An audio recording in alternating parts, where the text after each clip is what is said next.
విశాఖలోని Seethammadhara hostel warden Prasadarao ఎలాంటి తప్పు చేయకుండానే అన్యాయంగా అతన్ని సస్పెండ్ చేయడం దారుణమని నవయన్ బహుజన హక్కుల సమాఖ్య జిల్లా ప్రధాన కార్యదర్శి కొత్తపల్లి వెంకటరమణ అన్నారు. విశాఖలో ఏర్పాటు చేసిన మీడియా సమావేశంలో హాస్టల్ విద్యార్థులు తల్లిదండ్రులు, విద్యార్థులు, ప్రజా సంఘాల నాయకులతో కలిసి ఆయన మాట్లాడారు. కొందరు విద్యార్థి సంఘాల పేరుతో డబ్బులు డిమాండ్ చేయడంతో ఇవ్వలేదన్న అక్కస్తో వార్డెన్ ప్రసాదరావుపై మీడియాలో తప్పుడు ప్రచారం చేయించారని విమర్శించారు. దానిపై సమగ్ర విచారణ జరపకుండానే ఉన్నతాధికారులు అతన్ని సస్పెండ్ చేయడం దారుణమని మండిపడ్డారు. ప్రసాదరావు సస్పెన్షన్ ను ఎత్తివేయాలని, లేకుంటే పెద్ద ఎత్తున ఆందోళన చేపడతామని హెచ్చరించారు. వార్డెన్ ప్రసాదరావు మాట్లాడుతూ గత 32 ఏళ్లుగా నిజాయితీగా విధులు నిర్వహిస్తున్న తనను అన్యాయంగా సస్పెండ్ చేశారని వాపోయారు. విశాఖపట్నంలో ఒక దుర్మార్గం జరుగుతూ ఉంది. అన్యాయంగా అక్రమగారిగా పిల్లల సొమ్ము తింటున్నటువంటి వార్డెన్లు కానీ ఇతరులు కానీ డిడి సోషల్ వెల్ఫేరు రామారావు, అదేవిధంగా ఏఎస్డబ్ల్యూ శ్యామలాదేవి కలిసి ఒక నీతిమంతుడు, సంఘ సంస్కర్త, పిల్లలు కోరినవాడు అయినటువంటి అన్యాయంగా లేకున్నటువంటి వ్యక్తిని సస్పెండ్ చేశారు. ఏమండి, ఆయన లంచం తీసుకోడు, లంచం ఇవ్వట్లేదు.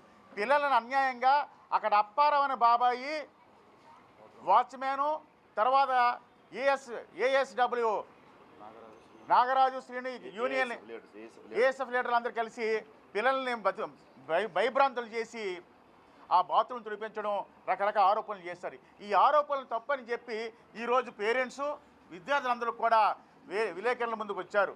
ఇప్పటికైనా చెప్తున్నాం, DD social welfare, ASW madam ఇద్దరు సస్పెండ్ చేసి ఇమీడియట్గా ప్రసాదరావు గారిని ఉద్యోగాల నుంచి ఉద్యోగాలు ఎవరు తీసుకోవాలని డిమాండ్ చేస్తూ విలేకరుల సమావేశం ఏర్పాటు చేశాం. అప్పారావు అనే వ్యక్తి సహకారంతో ఆడుకుంటున్న పిల్లలు రండి అన్న ముగ్గురు ఆడుకుంటున్న పిల్లలు, ఈ ముగ్గురు పిల్లలు సార్, ఇలా పక్కన ముగ్గురు పిల్లలు సార్, ఈ ముగ్గురు పిల్లల్ని ఆడుకుంటున్న ముగ్గురు పిల్లల్ని బలవంతంగా బాత్రూములు క్లీన్ చేయించని చెప్పి వీళ్ళని చెప్పి, లేదు బాబాయ్ మేము ఆడుకుంటామంటే బలవంతాన వాళ్ళు బాత్రూమ్ క్లీన్ చేస్తుండగా ఫోటోలు తీసి ఏఐఎస్ఎఫ్ లీడర్స్కి ఇచ్చి, వాళ్ళేమో డీడీ గారికి, కలెక్టర్ గారికి, తర్వాత ఏమో ఆ ప్రెస్కి ఇచ్చేసి బలవంతంగా వాడెను పిల్లల చేత బాత్రూములు క్లీన్ చేస్తారనే అన్యాయమైన అసత్యమైన ఆరోపణ చేయించి, తర్వాత ఫినాయిల్ కోసం సుబ్రహ్మణ్యం అనే వ్యక్తి అప్పుడప్పుడు ఏదో 10 రూపాయలు తీసుకునేవాడట చీపుల కోసమని, మళ్ళీ తిరిగి ఇచ్చేవాడట. ఆ విషయం నా నోటీస్కి రాలేదు. ఆ విషయం నేను చేశానని నా మీద నేరారోపణ పెట్టి, కుళ్ళిపోయిన కూరగాయలతో భోజనం పెడితే వాంతులు విరేచనలు పట్టుకుని హాస్పిటల్లో జాయిన్ అవుతారు కదా సార్.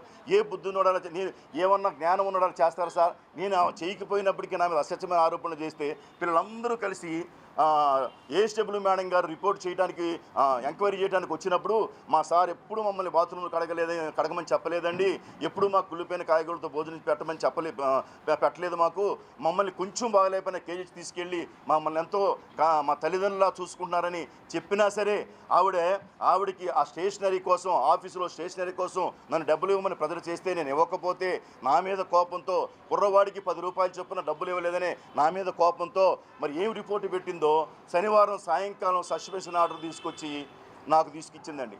ఏం అన్యాయం చేశాను సార్? నేను చేసిన అన్యాయం ఏంటి? నన్ను సస్పెండ్ చేయ 32 సంవత్సరాలు, ఎక్కడ చిన్న మచ్చ కూడా, చిన్న డాక్ కూడా లేదు. ఏం సోషల్ వెల్ఫేర్లో నీతిగా ఉద్యోగం చేయడం తప్ప సార్? నీతిగా బ్రతకడం తప్ప?